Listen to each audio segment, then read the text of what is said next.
Camp of Shbtai Tzvi, and like that. What's amazing is because that wasn't the place where he was praying, because Shbtai Tzvi was in the house arrest, under house arrest, and he stayed at that place where we were, but we were not inside because the day was closed. The museum. I know from the tradition that he lived in Ulcin, he stayed in Ulcin, but finally he moved to Albania. He went to Berat and around that area because there were many Jews there in Vlora, in south of Albania. And the last two stories that he lived in a small village, Ftera. This is where he spent his last years of his life. And nobody knows where his grave is, but taking the accounts from the villagers there, they will say that he stayed there. He was guarded by Ottoman soldiers, which were Albanian soldiers, but Ottoman soldiers, and he spent his last years there.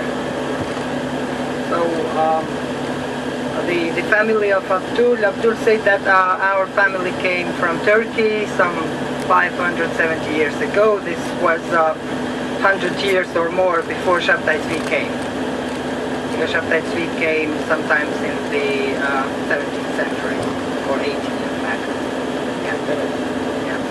So there is always a contradiction, but it's a good story. It's a very good one.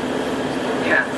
Yeah, story is a story. The traditional story is the best one. Yeah, when you hear it from the elderly and so on.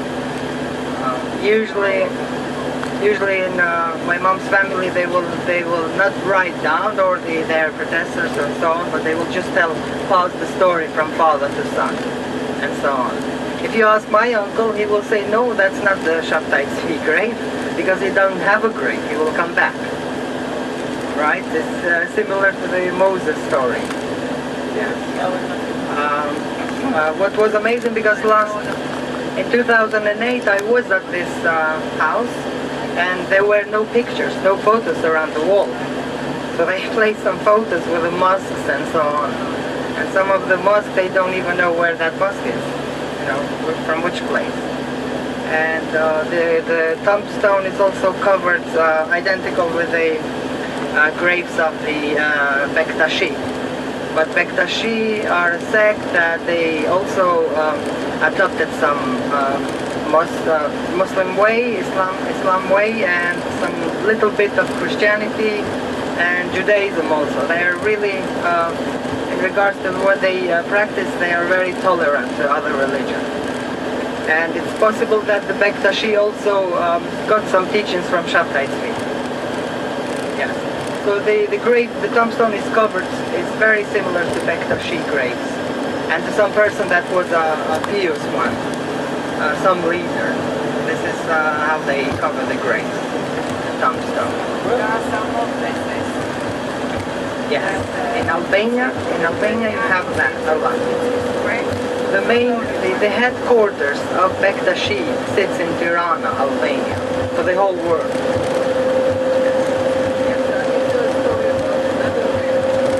Yes.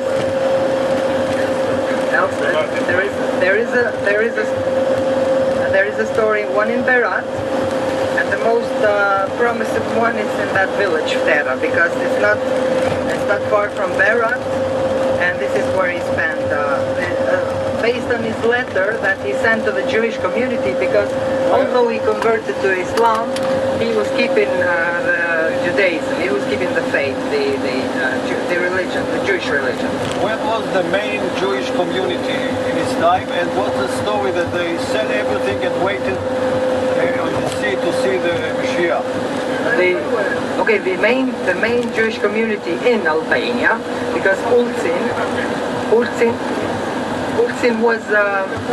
was also part of Albania at that time.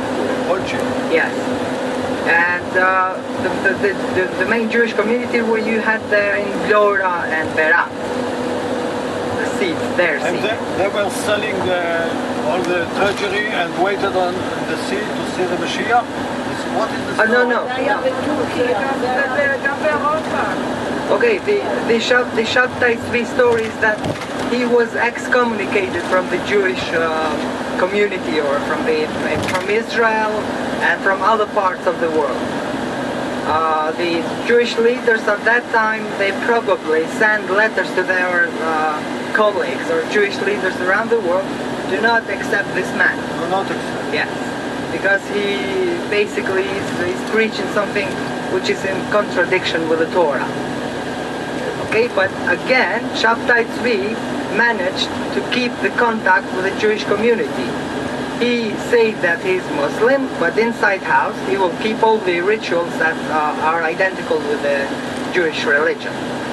Although Shbtai Tzvi, or his followers, let me say his followers, they will never mourn any day that is to be with mourning. They will it will be festive for them, because they will believe that it comes purely from God. And anything that comes is good, they will say. But so they will not mourn anything.